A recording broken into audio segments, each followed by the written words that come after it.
All right, I'm Professor Juliet Newton-Bishop. I'm Professor of Dermatology at the University of Leeds. And I'm Dr. Juliet Randerson-Moor, more commonly known as Jules. And I'm Professor Newton-Bishop's laboratory manager and have been for a number of years. Okay, Dr. Randerson-Moor, you said you are a lab manager with Professor Newton-Bishop. How did that, can you please share your story on what career path did you choose to be with Dr. Newton-Bishop? Well, I did my PhD part-time, which was a brave choice at the time. And while I was writing up, I started working for Julia and Tim Bishop as a scientific officer, which is a role that doesn't exist anymore, which is kind of cross between a research technician and a research assistant. And in the 22 years I've been there, my role has kind of just expanded and developed, and I just took on more laboratory management roles in addition to my work on familial breast cancer, colon cancer and melanoma. But now I'm pretty much entirely based at my desk. I do very little lab work. I do bioinformatic research, pretty much exclusively on melanoma, but I also manage the laboratory, and I'm also a project manager for MELGEN, which is a Marie Curie training network for PhD students. I'm not entirely sure that I made a conscious decision to take that career path. It was more a case of I played to my strengths and took decisions that played to my strengths. But I did make a decision quite early on that I didn't want to be a PI, that actually I thought my strengths were in supporting Julia and Tim to allow the group to produce the best science, because it's an important thing to have somebody who can underpin that kind of work. And that's what I've been doing, and I love it. And so that's what I've been doing for 22 years. That's great. Professor Newton-Bishop, you're a clinician scientist. Yes. What was your career like? So you're going to call me Juliet. So I'm a dermatologist by clinical training, and when I was very young I did I wrote a thesis about flow cytometry, believe it or not, and that was required really because things were quite competitive in the clinical world at that time, and if it wasn't for that I wouldn't have found out that actually I really liked research. So then I continued parallel training, clinical training, and training in research, which wasn't an easy path. There was no defined structure for it then.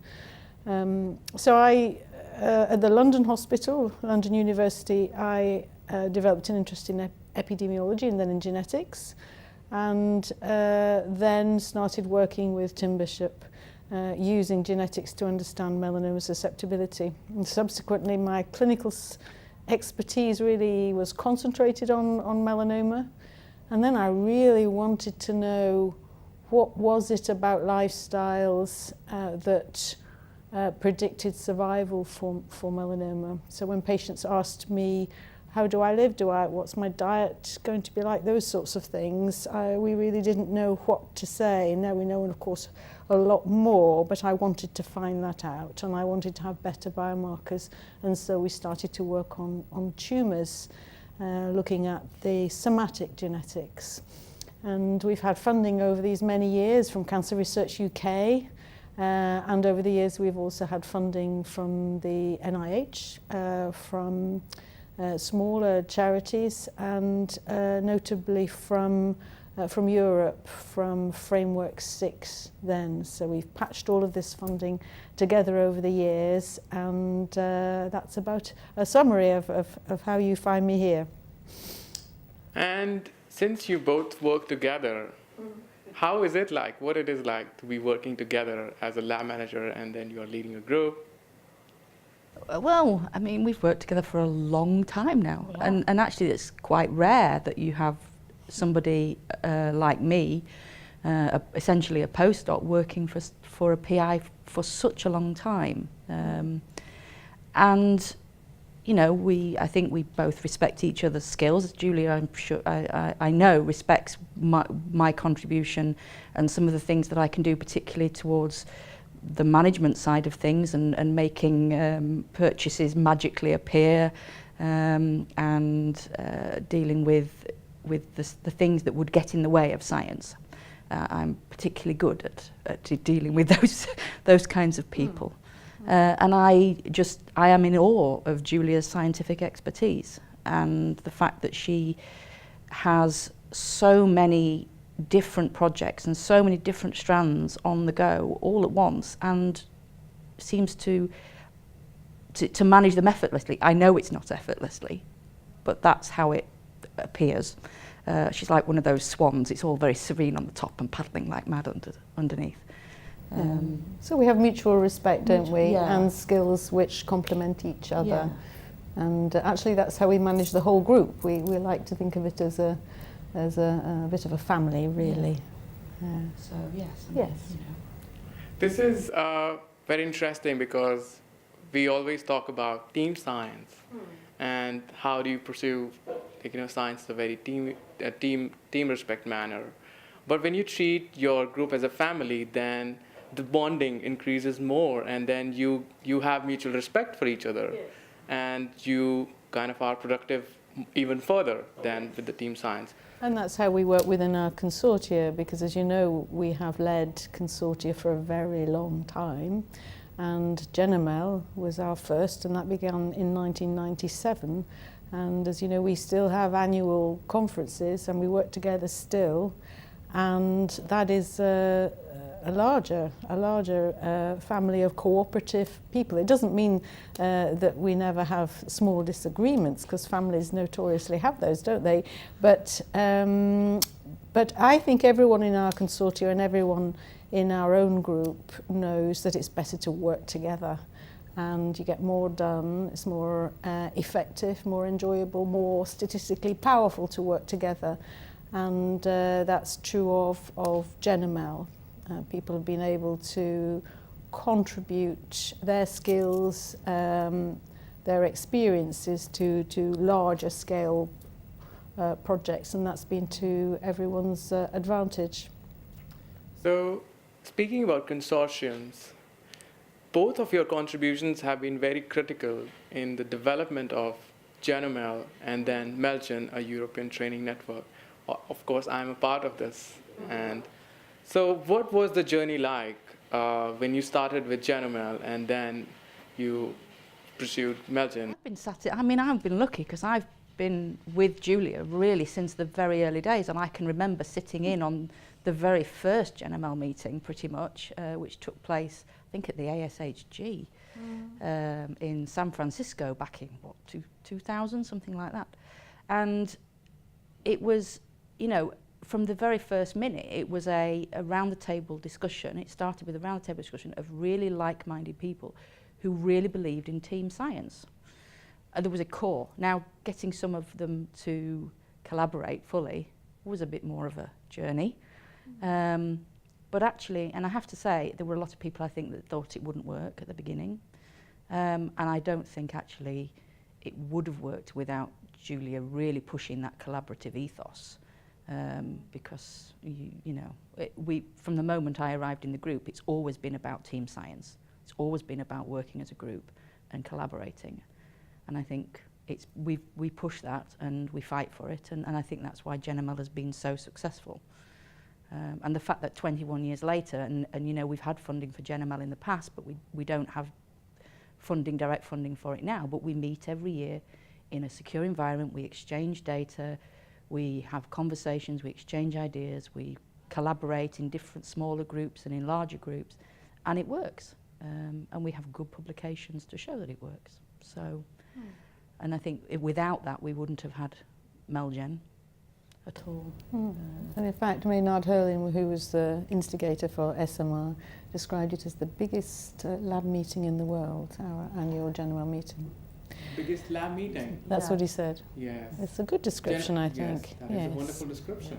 So, I was going to say, I quite agree with all of that. I was going to say, though, that the time was right and that science is competitively funded. And so at one level, promoting team working across groups at one level it's perceived to be counterintuitive that you would collaborate, and actually in 1997 in the germline genetics field I think people had started to realise that they couldn't do it on their own, so they had gotten to that point at AHSG where they thought, yes, we're ready to collaborate. Yeah, but the SMR is a very good example of teamwork, isn't it now? And all of the very impressive plenaries, their acknowledgement slide reflects that science has become much more collaborative now. So GenML started in 1990s and it has worked out great, and it has shown how a team science should approach the fundamental team science model, because GenML has established some of the landmark studies of melanoma genetics, and it has definitely improved our understanding by identifying key genes. So what are the kind of crucial challenges that are there in terms of establishing a consortium, and what would be your recommendations towards establishing a consortium in future? Well, I think we have found that you have to have some group that is committed to it, because there's an awful lot of unfunded legwork that you have to do, and I think many groups would think that's not for them. But for us it has paid off. But a lot of the legwork was done, as I said, in an unfunded way. I think it's quite difficult to fund also things in the very long term. So what we did was we had patchwork funding. The first grant we got was from NIH, and then we got money from Framework 6. So you have to be prepared to write consecutive grant applications. But now, of course, there are team science awards, particularly in the US, not so much in Britain, and in Europe. So those times are perhaps it's perhaps a little easier to get money for team science now than it used to be. Yes, we've been committed to it for a long time, and have done the underpinning, have we not? Are you planning to move on to or starting any other consortiums? Yes, we are. It's a habit we've got, hasn't it? Really. It's a good habit. It is. So we're going to plan another Marie Curie ETN training network, and that's been an enormously enjoyable thing, having 17 PhD students, as you know, training across Europe, all you bright young things. It's been most enjoyable, and I think very, very valuable scientifically, and that's prompted more and more collaborations across the consortium. So we're going to do one of those, and we have an even more ambitious cohort study that we're planning, but that's for another day. I hope that you achieve what you wish for, and the consortium. And you. Thank you. So in the next questions, we'll talk about some of the challenges that you have faced in your career and how did you overcome these challenges. So we'll start with you, Dr. Randerson-Moor. What kind of challenges did you face in your career, and what kind of strategies did you use to overcome these challenges? I have to be brutally honest, and I haven't had a huge number of challenges to face, but I think that's primarily because I've been in this post with Juliet, and it's been in the same role, albeit an evolving one, for such a lot of years. I think the key to doing that was that, having made that decision that I didn't want to pursue a PI role, that I basically took a series, I guess, of considered steps to broaden my skill set as much as possible in ways that would help to underpin the science that the group was doing. So that was laboratory management and bioinformatic and project management, even though it was well out of my comfort zone.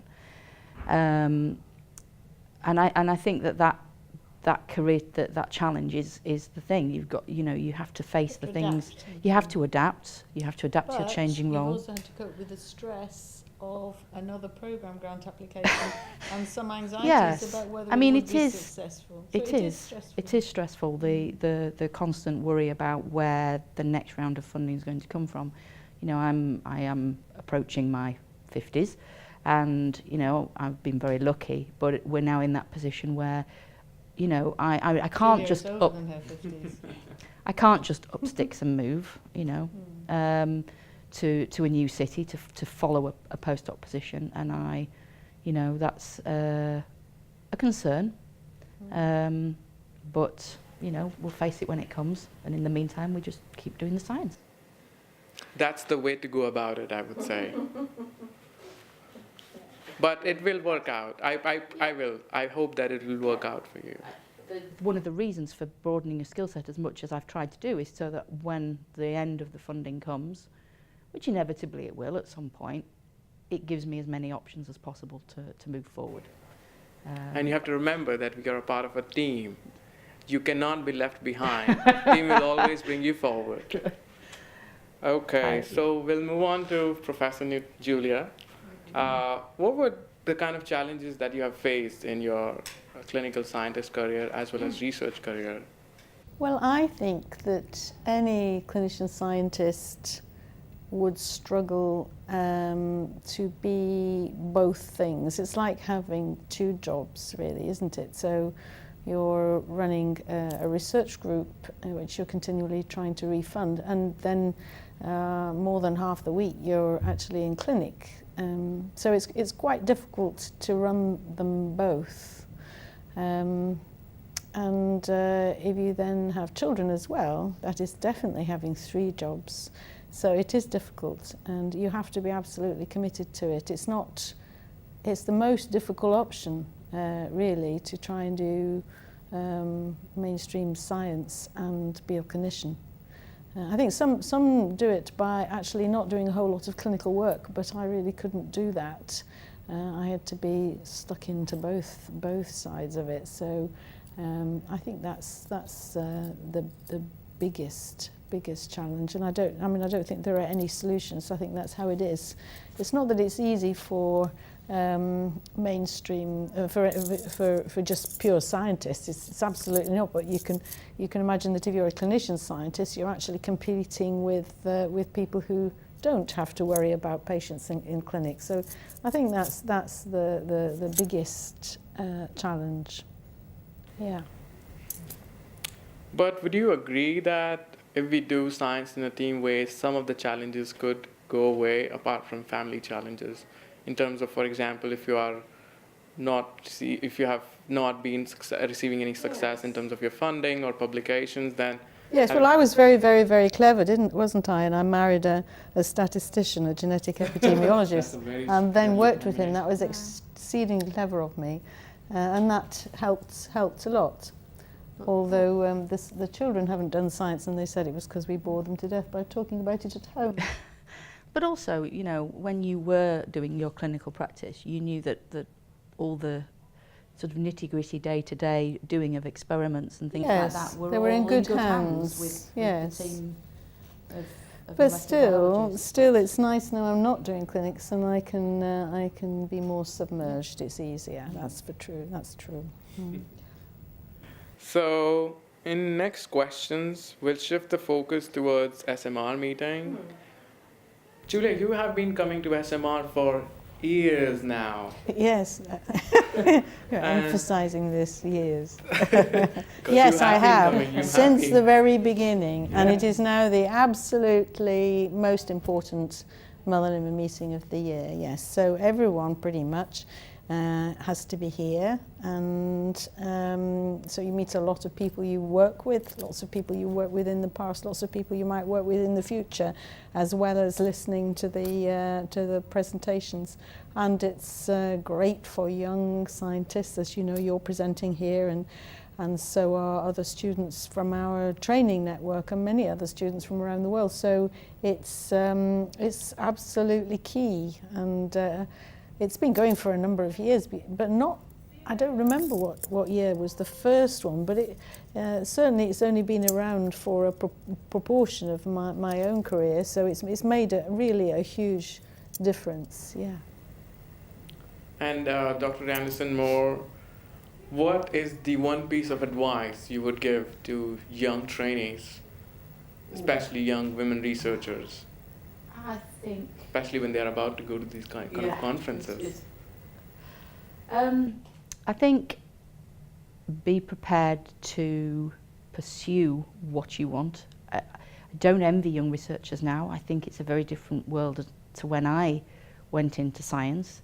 But I think essentially anything is possible, but you really have to work at it. And at the moment it's getting better, but I think women still have to work at it harder than men. But I don't think that's going to remain the case for very long, actually. There's been so many superb women scientists speaking so far. And also I think that there is this very, particularly in America, there's this very inbuilt belief that the only way is to be a PI in academia, and actually to not be afraid that to do something different. You know, that you know, in order for science to be effective worldwide, we have to accept that we have to embrace the collaboration between academia and industry and science engagement and science journalism, and all of those go towards good science. So I think that would be my key, and learn bioinformatics. Bioinformatics is Learn key. bioinformatics, because everybody needs it these days. Or data analysis. Or data analysis specifically, yeah.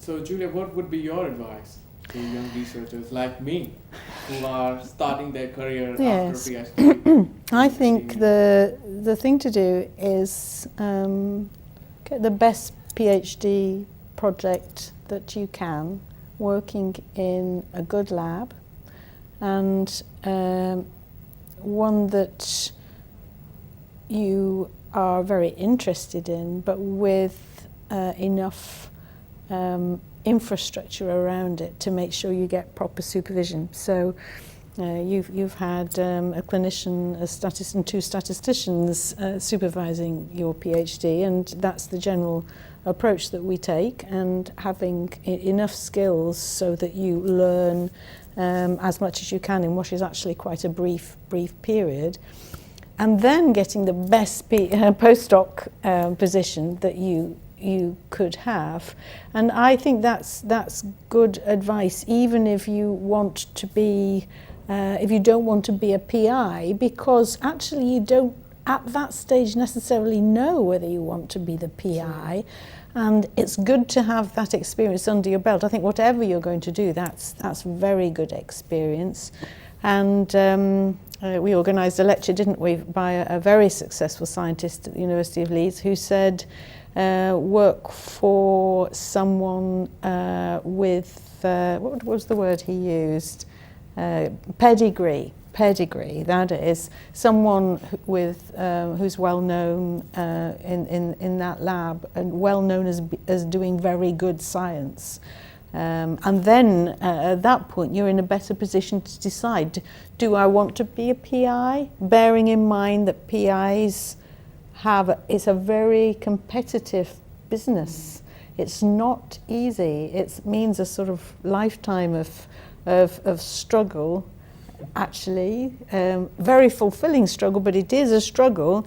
Or do I want to do something that is actually just as satisfying for me, but based in industry, or as a technical post in the research group, or as Jules said, science journalism, something different. But I think if you have the strongest start, then you can go.